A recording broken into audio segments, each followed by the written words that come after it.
Ուրեմն բանակում հարգելի բարեկամներ ծառայած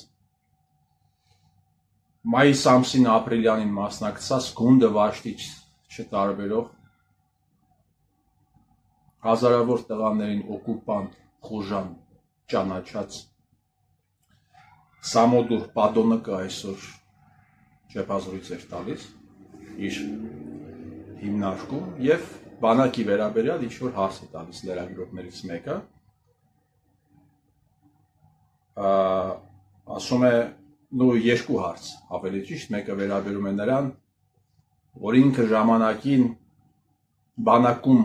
մահերի դեպքում գրել է որ բանակը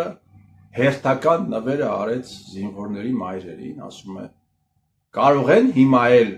բանակում զոհեր կա մայր կա կարող են հիմա էլ մարդիկ այդպիսի բան գրել եւ այս անամոթը ասում է այո կարող են ինքը չի ասում որ ես ժամանակին սխալ եմ արել որ նման բան եմ գրել ես ներողություն եմ խնդրում որ նման բան եմ գրել ինքը ասում է այո հիմա էլ կարող են ավարտված ու սա ասում է երկրի վարչապետը սա ասում է մեկը ով զորակոչ եւ զորահավաք է իրականացնում ասում է այո հիմա էլ մայր կան եւ հիմա էլ կարող են նման բաներ գրել եւ սա տեղի է ունենում դատախազության ազգային անվտանգության ծառայության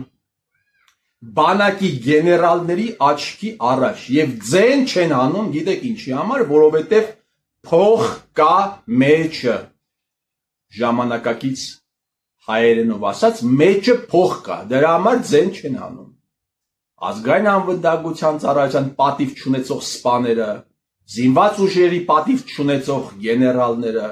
2018 թվականին բանակում չծառայած մի ստահակ փող վարչապետ գնում էր զինված ուժերում դասախոսություն կարդալու եւ գնդապետները փող գնդապետները լուր լսում էին սրա բարբաջանքը եւ չկար մեկը որ ինչ որ մի բան շպրտեր դրա վրա ինչու չկար որովհետեւ կան տուն պահող գնդապետներ ու գեներալներ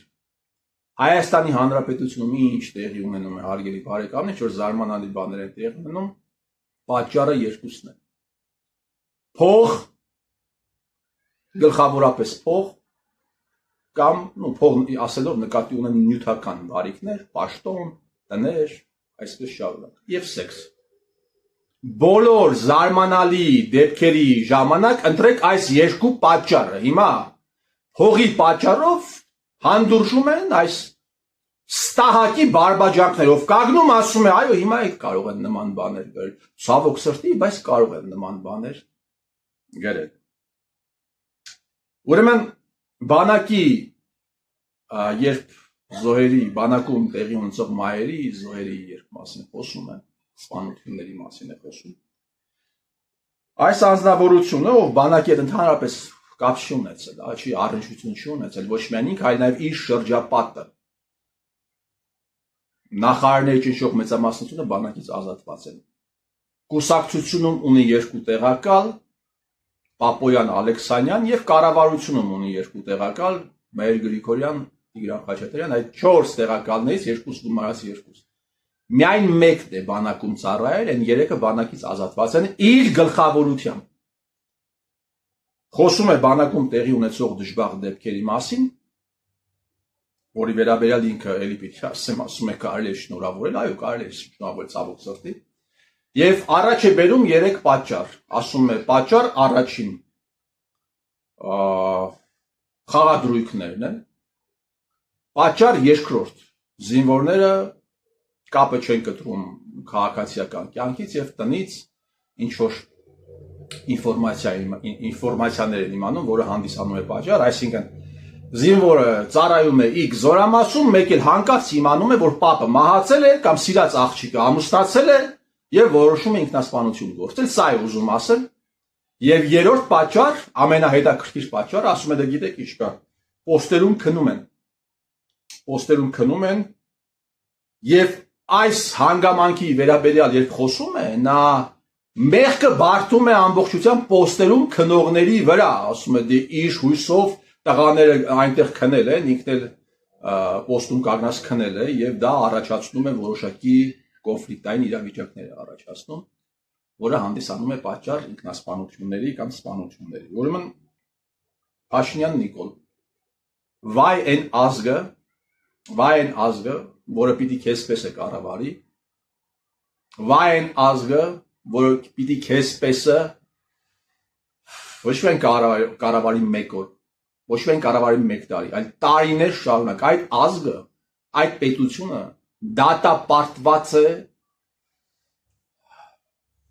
համարյա դատապարտված է ոչնչացման։ Համարյա դատապարտված է ոչնչացման։ Ուրեմն բանակում բոլոր եւ այս 3 հանգամանքները երբ ասում է քաղաքացիական կյանքից ինֆորմացիա է գալիս, խաղադրույքներ եւ պոստում զինվորը քնում է, եթե ուշադրություն դարձնեք, ոչ մի տեղ ըստ էության բանակի մեղավորությունը չկա։ Բանակի ղեկավարության մեղավորությունը այս 3 հանգամանքներում էլ չկա։ Ուրեմն բանակում տեղի ունեցող բոլոր հարգելի բարեկամներ ողբերգական իրադարձությունների ճնշող մեծամասնության մեջ 99%, եթե ոչ 100% ոչ կանոնադրային հարաբերություններ են։ Ոչ կանոնադրային հարաբերություններ են։ Պոստում կանգնելու վերաբերյալ։ Ուրեմն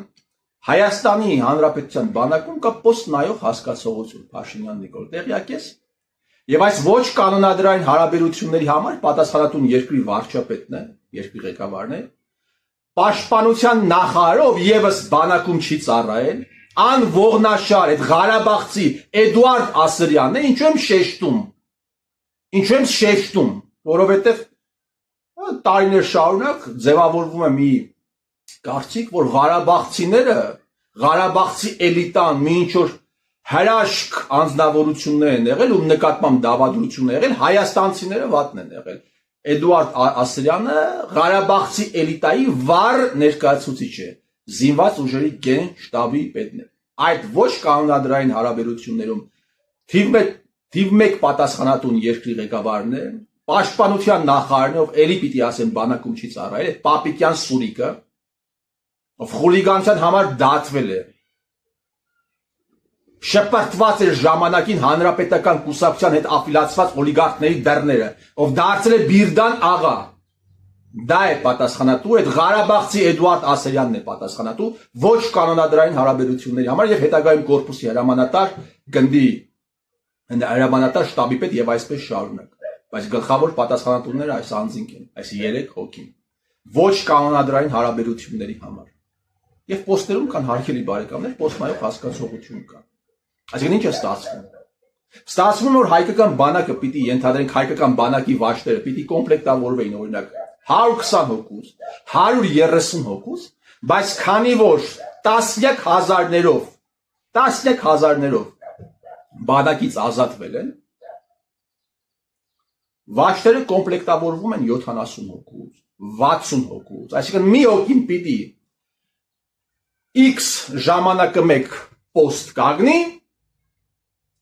կանգնում է պոստ, X-ը բաժանած 2 ժամանակը մեկ։ Ավելի հաճախակի է պոստ կանգնում, որը առաջացնում է խնդիրներ։ Այդ երիտասարդի մոտ, այդ պատանու մոտ, երիտասարդը չէ, պատանու մոտ առաջացնում է խնդիրներ։ Այսինքն, առաջին խնդիրը ոչ կանոնադրային հարաբերություններ, երկրորդ խնդիրը տոտալ բանակից ազատման խնդիրը, որոնց դրան դու շրջապատված ես բանակից ազատվածներով։ Եվ երրորդը, այս 2 խնդրին գումարվում է դրա ածանցյալը, այդ պոստ նայողներ կան, ոչ կանոնադրային այդ հարաբերություններ կան, եւ այդ պոստի խառոշիները Փաշինյան Նիկոլ դա պիտի քեզի ասեմ, իրենք եւս պոստ չեն կանգնում։ Ես հիմա ասում եմ, ես ծառայել եմ Հայաստանի Հանրապետության զինված ուժերում, եւ ես նաեւ ծանոթ եմ որոշակի քրեական գործերի հետ, որտեղ զինվորին ասում են, դու 8-ից 10 պիտի պոստ կանգնեիր, դու 10-ից 12-ը ենթադրենք պիտի պոստ կանգնեիր, բան չես նաեւ 2-ից 4-ը պոստին եղել, 2-ից 6-ը պոստին եղել, դե ասում եմ, որովհետեւ այդ ժամանակ այսինչներ ժամով, այսինչի ժամներ ինքն էլ պոստ չի կանգնում, որովհետեւ պոստ նայողն է։ Այսինքն ինչ է ստացվում։ Բացի նրանից, որ շուստրիները բանակում չեն ծառայում, այն անձինք են ովքեր գնում են բանակ, ոչ կանոնադրային հարաբերությունների բերումով դառնում են, այսպես խելոքներ կան այնտեղ եւ այսպես փոքրիկ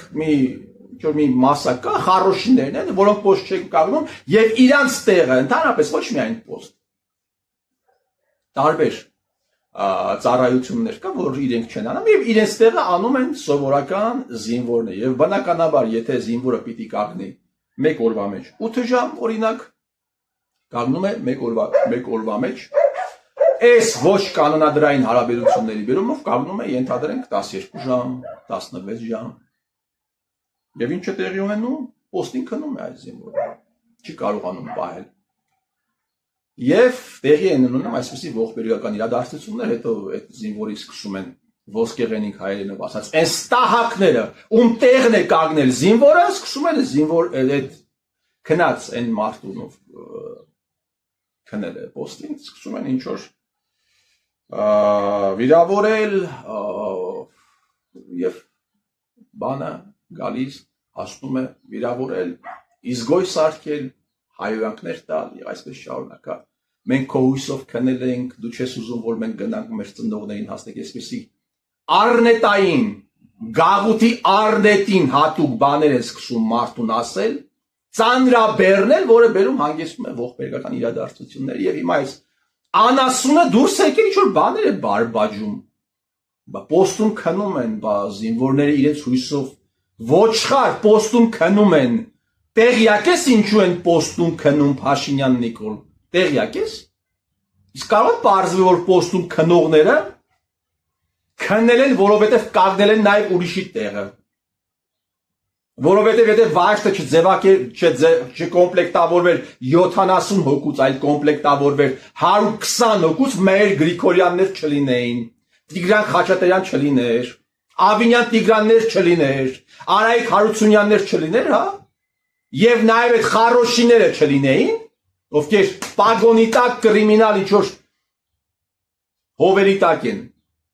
սուկաները, այդ ողբերգական իրադարձությունները տեղի չէին ունենա Փաշինյան Նիկոլ, ու դու հիմա կանգնում այսպիսի բաներ ես ասում,